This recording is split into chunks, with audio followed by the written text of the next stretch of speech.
ববেরচিতে হয়ে যে গজারিয়া মতলবের মাঝে একটা ছোট্ট নদী আছে, এই নদীর উপরে যদি 700 মিটারের একটা আমরা ব্রিজ করতে পারি, তাহলে মতলব হয়ে যাবে ঢাকার একটা অবচ্ছেদ্য অংশের মতন হয়ে যাবে।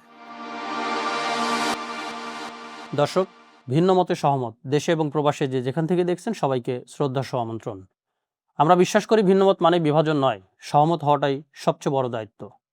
আসন থেকে রাষ্ট্র দায়িত্বের সংলাপ আয়োজনে বাংলাদেশ জাতীয় সংসদের 261 নম্বর নির্বাচনী এলাকা চাঁদপুর 2 আসনের আলোচনায় আমাদের সাথে সম্মানিত অতিথি হিসেবে উপস্থিত আছেন জনাব ডক্টর মোহাম্মদ জালাল উদ্দিন, সংসদ সদস্য চাঁদপুর 2। স্বাগতম আপনাকে। ধন্যবাদ আপনাকে। বিসমিল্লাহির রহমানির রহিম।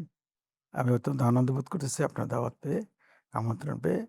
আপনার মাধ্যমে আমি আমার নির্বাচনী এলাকা সহ আমার শুভাকাঙ্ক্ষীদের উদ্দেশ্যে দু চারটা কথা বলার সুযোগ দেওয়ার জন্য চ্যানেল আইকে ধন্যবাদ জানাচ্ছি। আপনাকে অসংখ্য ধন্যবাদ আসার জন্য। আপনি কেমন আছেন এবং আপনার আসনের মানুষ কেমন আছে, শুরুটা করবেন। আলহামদুলিল্লাহ, আমি এবং আমার আসনের লোক ভালো আছি। সম্প্রতি এমন কোনো ঘটনা কি ঘটেছে যেটি আপনার মাথা থেকে সরছে না? না, তেমন কোনো অঘটন ঘটেনি। অঘটন না, শুধু যে কোনো ঘটনা। বলছি যে এমন কোনো অঘটন ঘটেনি। হুম। বরংস আমার কাছে খুব ভালো লাগে, আমি যখন নির্বাচনী এলাকায় যাই, বিশেষ করে মাদক নিয়ে আমরা যখন কথা বলি, আমার এলাকার জনগণ, প্রশাসন যেভাবে আমাকে সহযোগিতা করতেছে, ওইটা আমার দিনটা 24 ঘন্টা আমাকে এত উৎসাহিত করতেছে। আমার এলাকার সবচেয়ে বড় সমস্যা হলো মাদকটা। এই মাদক এমনিভাবে সারা বাংলাদেশে মাদকের সমস্যাটা আছে, আমার এলাকায় মাদকের সমস্যাটা অত্যন্ত প্রকট। আমরা যদি মাদক থেকে মুক্ত হতে না পারি, আমার এলাকায় আমি কোনো উন্নয়নকে আমি ধরে রাখতে পারবো না, কেউ পারবে না। আপনার আসনের কোন বিষয়টা সবচেয়ে বেশি পরিচিত এবং কোন সম্ভাবনাটাকে আপনি সবচেয়ে বেশি দেখতে পাচ্ছেন? সম্ভাবনা যেটা খুব বেশি সম্ভাবনা এবং মানুষের চাহিদা, মানুষের দাবি, মানুষের আকাঙ্ক্ষা এবং আমারও কমিটমেন্ট ছিল প্রথম মাদককে নির্মূল করা। আর মানুষের সেকেন্ডলি দাবি ছিল ঢাকার সাথে আমাদের দূরত্ব কিন্তু অনলি 60 কিলোমিটার এরিয়াল ডিস্টেন্স। এই এরিয়াল ডিস্টেন্স 60 কিলোমিটারকে অতিক্রম করতে আমাদের অন্তত 160 কিলোমিটার আমাদেরকে অতিক্রম করতে হয়, যেটা সোয়া ঘন্টার রাস্তা 1 ঘন্টা 20 মিনিট বা সর্বোচ্চ 1 ঘন্টা 30 মিনিট রাস্তা, সেটা আমাদের অতিক্রম করতে হয় 3 ঘন্টা, 3.5, ক্ষেত্রে বেশি 4-5 ঘন্টা চলে যায়। তা এইটা মানুষের সবচেয়ে বড় দাবি যে এই দূরত্ব মাত্র একটা ব্রিজ করলে, আপনি বলতে চিনেন ববেরচিতে হয়ে যে গজারিয়া মতলবের মাঝে একটা ছোট্ট নদী আছে, এই নদীর উপরে যদি 700 মিটারের একটা আমরা ব্রিজ করতে পারি, তাহলে মতলব হয়ে যাবে ঢাকার একটা অবচ্ছেদ্য অংশের মতন হয়ে যাবে। ঢাকা আসতে আমাদের 1 ঘন্টা সোয়া ঘন্টা সময় লাগবে। এবং মতলবে শুধু এই ব্রিজটা হলো শুধু মতলবের জন্য না, এটা সারা বাংলাদেশের ইকোনমির জন্য একটা দ্বার উন্মোচন হবে। এটাকে আপনি সম্ভাবনা বলছেন আপনার আসনের? এটা বিরাট সম্ভাবনা। সেই সাথে মানে আপনার আসনকে আসলে সবচেয়ে বেশি পরিচিত কোন বিষয়টা বললে দেশ বিদেশের যে কোনো মানুষ আপনার আসনকে চিনে ফেলে এক কথায়? আমি অ্যাকচুয়ালি মতলবের একটা আলাদা একটা নাম অনেক আগের থেকে আছে, এটাকে হুম। এলেমগঞ্জ বলে। হ্যাঁ, আইয়ুব খান যখন চাঁদপুরে আসছিলেন, তখন উনি মতলবকে এলেমগঞ্জ হিসেবে উনি খ্যাত দিয়ে গেছিলেন। মতলবের অপর নাম হলো এলেমগঞ্জ। যে এই এলেমগঞ্জ মানে শিক্ষায় সমৃদ্ধ, এলেম মানে জ্ঞান। জ্ঞান, হ্যাঁ, আচ্ছা। শিক্ষা। আমি আমার মতলবটাকে ওইভাবে তুলে ধরতে চাই। ওই যে এলামগঞ্জের যে গুণাবলীগুলি আছে, সেগুলি আমি আমার এলাকায় তুলে ধরতে চাই। শিক্ষার মান, শিক্ষার পরিবেশ দিয়ে আমি শিক্ষার একটা পরিবেশ আমি আমার এলাকায় দিতে চাই। গত 4 মাস অলরেডি পার হয়ে গেছে। এর মধ্যে এমন কোনো দৃশ্যমান কিছু করেছেন যেটি অলরেডি মানুষ দেখা শুরু করেছে? হ্যাঁ, ডেফিনেটলি। আমার এলাকাতে প্রতিদিন এই মাদকের যে আড্ডা ছিল, এবং আমি বলতে পারি এই 4 মাসের কাজের ফলে শুধু আমি না, আমার ছাত্র ছাত্রী, শিক্ষক শিক্ষিকা, গার্জিয়ান, অভিভাবক, প্রশাসন সমনে মিল্লা আমরা এমন কিছু কাজ করেছি, এখন অ্যাকচুয়ালি পুলিশের বেশি কাজ করতে হয় না। সমাজের লোকেরাই কে মাদক খায়, কে বিক্রি করে, তারাই আইডেন্টিফাই করে, তারাই ধরে তাদেরকে আটকায় পুলিশকে খবর দেয়। মানে এমন জনসচেতনা সৃষ্টি করতে সক্ষম হয়েছে আমরা, মতলবের বিশেষ করে দক্ষিণ অঞ্চলটা আমরা একেবারে সফল হয়েছি। উত্তরটাও হওয়ার পথে। ইনশাল্লাহ সেটাও হয়ে যাবে। কারণ উত্তরে একটু সমস্যা আছে।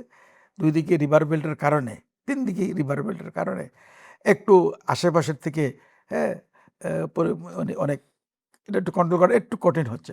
ইনশাল্লাহ আমার এলাকার জনগণ সচেতন করার কাজ করে যাচ্ছে। তারা যখন সচেতন হয়ে যাবে, ইনশাল্লাহ মতলবের উত্তর থেকেও আমি আমার এই মাদক নির্মূল হবে নিঃসন্দেহে। ধন্যবাদ। আজকের আপনি এবং নির্বাচনের আগের আপনি, এই দুইয়ের মধ্যে পার্থক্য কি? এমন কোনো পার্থক্য নেই। আমি মতলববাসী, মতলবের লোকদের শুভাকাঙ্ক্ষী কামনা করি। এখনও আমি মতলববাসী, মতলবের জন্য কাজ করে যাচ্ছি। এটা আমি কোনো পার্থক্য, আমার কাছে কোনো পার্থক্য নাই। পার্থক্য এতটুকুই, আমার কাছে একটা দায়িত্ব আসছে, মতলববাসী একটা দায়িত্ব দিয়েছে। সেই দায়িত্বটাকে নিয়ে আমি কাজ করে যাচ্ছি। আপনি দায়িত্ব নেয়ার আগে মানুষকে কোনো প্রতিশ্রুতি দিয়েছিলেন?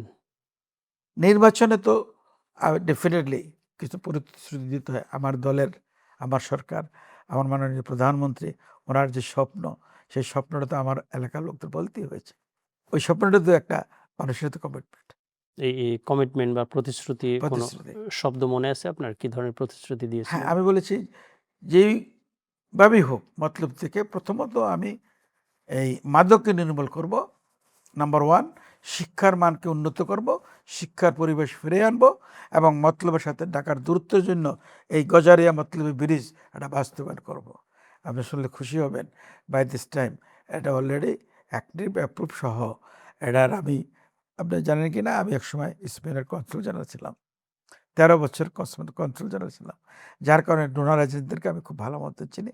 অনেক ডোনারকে আমি সারা ওয়ার্ল্ডের চিনি। হ্যাঁ?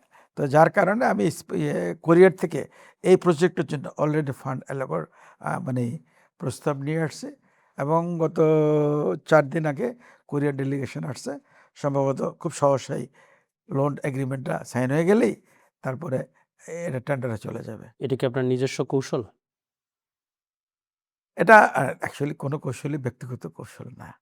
যেহেতু এটা সরকারের কৌশল বলব আমি। আমরা পিছন থেকে কাজ করি। আপনি যেটা বাস্তবায়নের পথে অলরেডি চলে গেছেন, যে কমিটমেন্টগুলো দিয়েছিলেন তার মধ্যে থেকে এমন কোনো কমিটমেন্ট বা এমন কোনো প্রতিশ্রুতি এখন খুব চ্যালেঞ্জ হিসাবে দেখতেছেন, যেটি বাস্তবায়নে অনেক বেশি বাধা হয়ে দাঁড়াচ্ছে বা বাধার সম্মুখীন হবেন? আমি যে সমস্ত কমিটমেন্ট করে আসছি, আমি দেখি না সেগুলি বাস্তবায়ন করতে খুব বেশি সমস্যা হবে বলে আমি মনে করি না। বরঞ্চ আমার কমিটমেন্ট যা ছিল তার চেয়ে বেশি আমি বাস্তবায়ন করতে পারবো বলে আমার দৃঢ় বিশ্বাস। ধন্যবাদ। মাননীয় সংসদ সদস্য, এই মুহূর্তে যদি আপনাকে প্রশ্ন করি যে, ধরেন এই মুহূর্তে মানে এই ২-৩ মাসের মধ্যে অলরেডি ৪ মাস আপনারা পার করছেন। এর মধ্যে মানুষ, আপনার আসনের মানুষ আপনার কাছে আসলে কি ধরনের প্রত্যাশা করছে? বা আগে নির্বাচনের আগে যা চেয়েছে সেগুলাই চাচ্ছে, না নতুন করে কোনো প্রত্যাশা যোগ করেছে আপনার কাছ থেকে? না, তারা আছে যে সমস্ত ওয়াদা আমরা দিয়েছি ওইগুলি এখন তাদের বিশেষ করে ব্রিজ, মাদক, শিক্ষার পরিবেশ, এই ৩ টে ওনাদের প্রাইম চাহিদা। তার পাশাপাশি আছে যেন আপনারা জানেন মতলব উত্তরটা বেড়িবাঁধ। এই বেড়িবাঁধটা বর্ষাকালে আসলেই একটা রিস্কের ভিতর থাকে। হ্যাঁ? ওই বেড়িবাঁধটা সবাই মানে ওনারা আশা করে এটা যেন টেকসই হয়। এটা যেন আর কোনোভাবে একাধিকবার ভাঙছে কিন্তু ভেঙে মানুষের জনজীবন বিপন্ন হয়ে গেছিল। তা এটা যেন টেকসই হয়, এটা যেন আর ভাঙার কবলে না পড়ে, সেই লক্ষ্যে কাজ করি। এটা মানুষের চাহিদা। লাস্ট কবে একজন সাধারণ মানুষ আপনার আসনের মানুষের সাথে বসেছেন এবং তার কথা শুনেছেন, এবং সে লাস্ট কি চেয়েছে আপনার কাছে? আমি আসলে সবসময়ই সাধারণ মানুষের সাথে বসি। খেতে যখন কেউ ক্ষেত নিড়ায় তার পাশে যাই, বসি, ওর মধ্যে থেকে সালাম যেকোনো দিই। একটা উদাহরণ দিয়ে বলেন যে অ্যা আপনার কাছে কি চেয়েছে?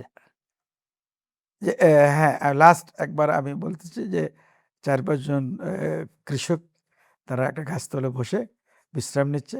আমি গেলাম, সালাম দিলাম। ওনারা দেখে তো আনন্দ, আত্মহারা বসলাম। হ্যাঁ? তখন কথাবার্তা ওনারা আসলে আমাকে প্রশংসা করতেছিল। আমি ভাবলাম এখনো প্রশংসা করার মতো কোনো কাজ করতে পারিনি। যখন কাজ আপনাদের সাথে ওয়াদাগুলি পরিপূর্ণ করতে পারি, তখন আমার জন্য দোয়া করবেন। আমার জন্য দোয়া করবেন। ওনাদের কথা হলো যে ১ম কথা হলো যে, "না আলহামদুলিল্লাহ আপনি এত বিপুল ভোট পেয়েছেন, একটা সেন্টার আমরা ফেল করেন নাই।" হ্যাঁ? এটা আমাদের মনের চাওয়া ছিল, অন্তরের চাওয়া ছিল সেটা আল্লাহ পূরণ করেছে। আমরা ভোট দিছি, আপনি হয়েছেন, তা আপনার এই সম্মানটুকু, হ্যাঁ, আপনি ধরে রাখবেন। আমাকে উপদেশ দিল, ধরে রাখবেন। আমি বললাম যে আমি ধরে রাখার জন্য কি কাজ করতে পারি বলেন? তো যে আপনি যে ওয়াদাগুলি দিচ্ছেন, আমি বললাম কোন ওয়াদার আপনি প্রথম আপনারা চান? তখন এই ৪ জনের একটা বয়স্ক লোক, খুবই বয়স্ক, উনি বলল, "বাবারে, সবচেয়ে প্রথম তুমি এই কাজটা করবা।" আমাকে তুমি করে বলল, "এই কাজটা করবা, যেটা হলো মাদক। মাদকটা তুমি যেভাবে হোক নির্মূল করবা। এটা তোমার কাছে এবং আমাদের ঘুরে চাওয়া।" ফিরে আসলে মাদকটা খুবই সবাই চাওয়া হলো মাদক। আসলে মাদক একটা সমাজকে, একটা সংসারকে, একটা মানুষকে, একটা রাষ্ট্রকে কিভাবে ধ্বংস করতে পারে, আমি মনে করি বাংলাদেশ হলো তার ১ নম্বর এক্সাম্পল। মানে আপনার আসন কি আপনি মনে করছেন যে আশপাশের আসন থেকে আপনার আসনে মাদকের প্রভাব বেশি। কি কারণে? এটা আসলে ওই ভৌগোলিক কারণে, নদী চতুর্দিক দিয়ে। তারপরে ধরেন এর আগে যারা আওয়ামী লীগ যারা ছিলেন, আওয়ামী লীগ আমলে মাদকের প্রভাবটা বেশি ছিল আমার এলাকাতে। এখন আপনি ৪ মাস দায়িত্ব নিয়ে আপনি অলরেডি মানুষের মধ্যে যে সচেতনতা রাইট। বৃদ্ধি করেছেন, আপনি আপনার কথায় উল্লেখ করেছেন। তো সেই জায়গা থেকেও কি এখনো কন্ট্রোল করা সম্ভব হচ্ছে না? মানুষ তথ্য দিচ্ছে না? না, ওই যে আপনাকে বললাম, মানুষ এত মানে সচেতন লাভ করেছে যে কেউ মাদক খাচ্ছে। বিকৃত পাইলে তো কোনো কথাই নাই। তারা সেখানেই উত্তম মধ্যম দেয়া তারপরে পুলিশে খবর দেয়। আর কেউ মাদক সেবন করতেছে, এমন কাউকে পেলে সামাজিকভাবে তাকে তারা বলবো কি অ্যারেস্টের মতন গৃহবন্ধ করে রাখে। তারপর পুলিশকে খবর দেয়। মাননীয় সংসদ সদস্য, আমি যদি আপনাকে প্রশ্ন করি যে আপনার একটি সিদ্ধান্ত আপনার আসনের মানুষের জন্য সরাসরি কিভাবে প্রভাব ফেলে বা তাদের সরাসরি কিভাবে উপকার হয় একটি সিদ্ধান্ত? না, ডেফিনিটলি আমার এলাকার মানুষ তো আমার দিকে তাকিয়ে থাকে। যে কোনো সমস্যা হলেই মানুষ দৌড়ে আমার কাছে আসে। আর আমার জন্য দরজা উন্মুক্ত। রাত ৩টা হলেও যদি কল দেয়, আমি চেষ্টা করি ফোনটা ধরতে, তার সমস্যাটা শুনতে এবং সম্ভাব্য সহযোগিতা করার জন্য।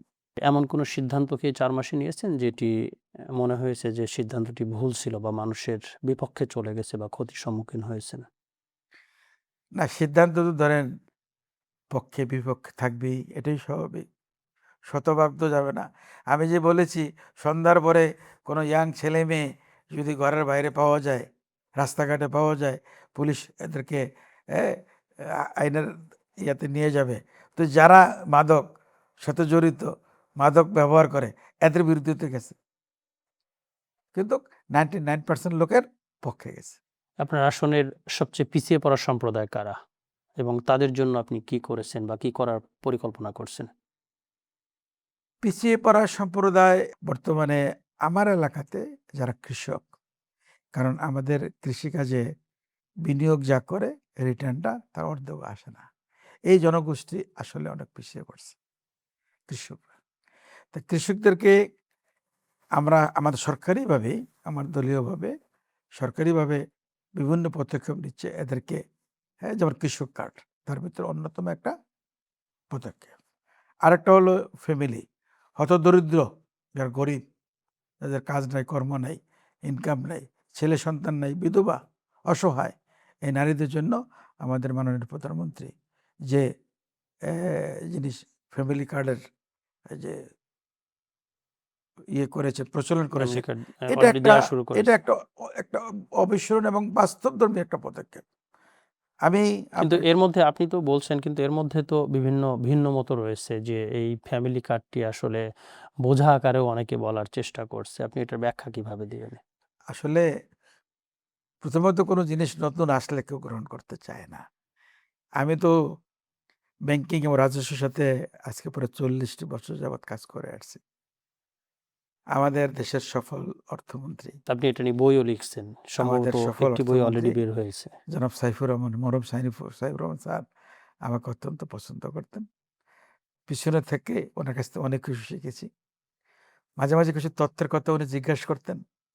আমিই বোধহয় ১ম উনিই বললেন, এই ভ্যাট, উনি যখন যেদিন আমি ওনাকে বলি ভ্যাট কথা ওনাকে বললাম, "স্যার ভ্যাট যদি চালু করেন রেভিনিউ আমাদের কাছে আসবে।"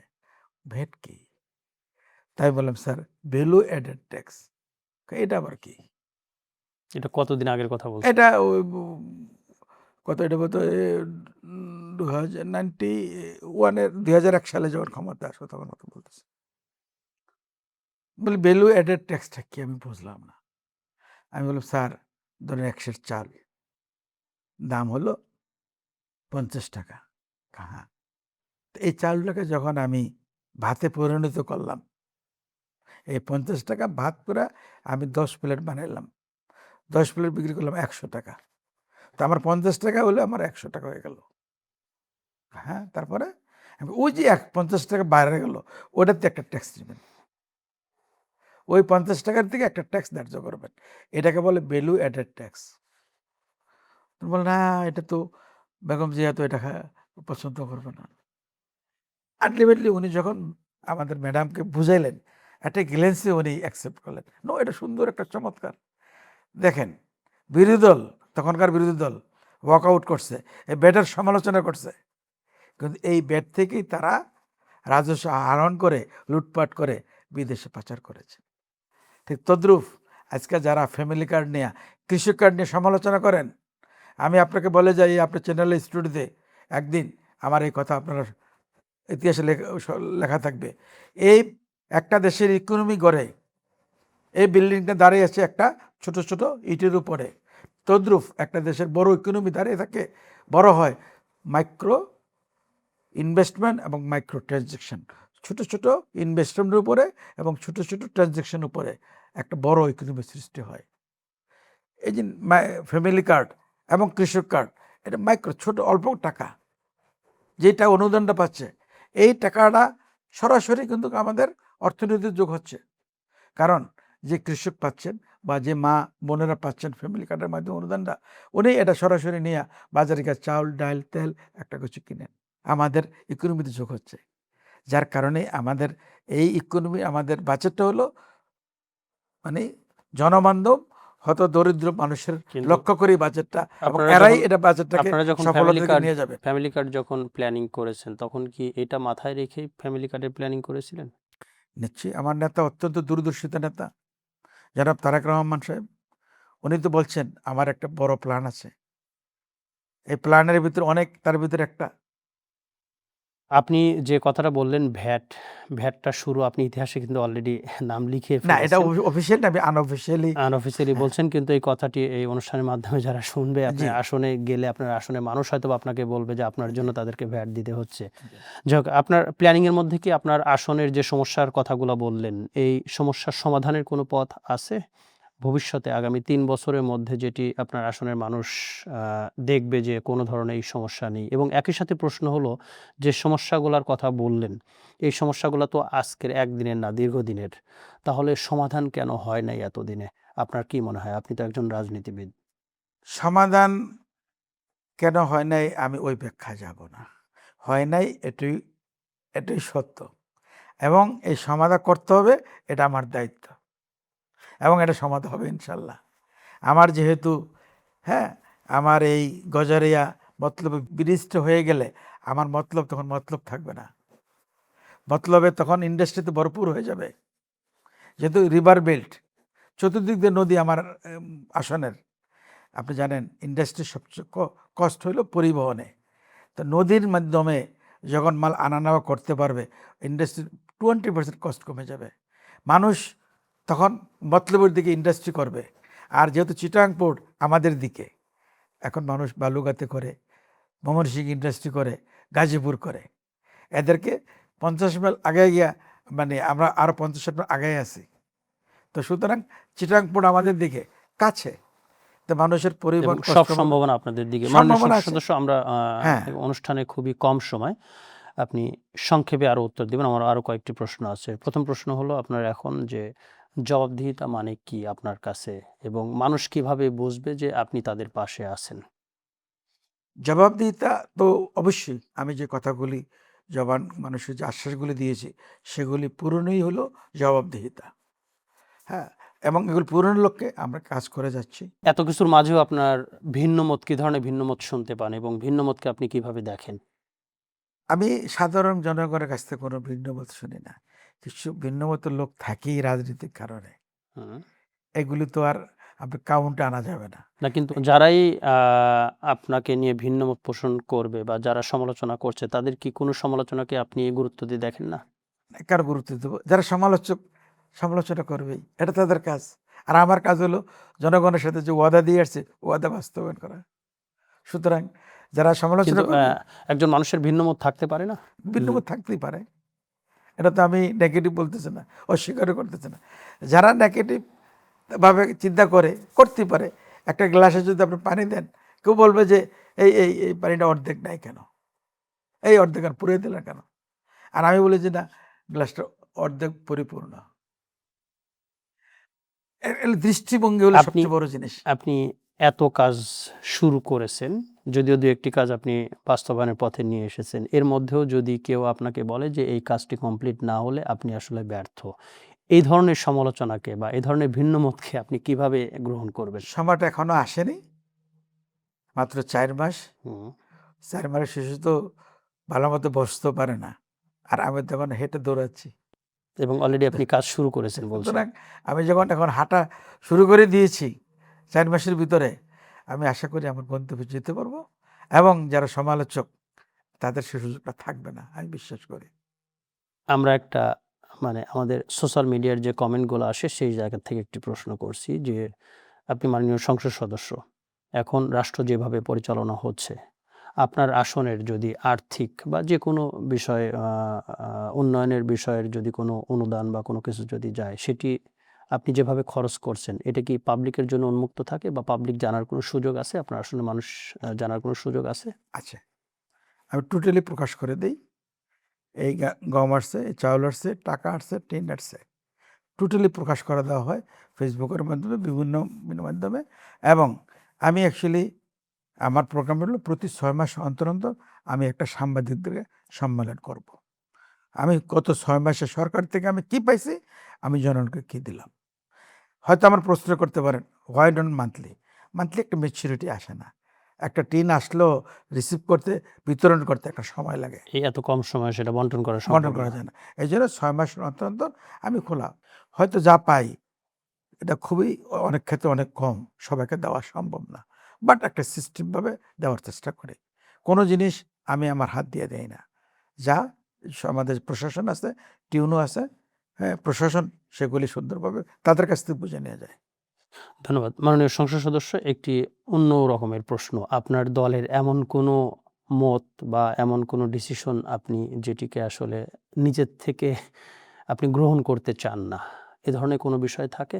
আমার দল থেকে সঠিক না এমন সিদ্ধান্ত আমার দৃষ্টিগোচর হয়নি। মাননীয় প্রধানমন্ত্রী উনি যেভাবে কাজ করে যাচ্ছেন, হুম।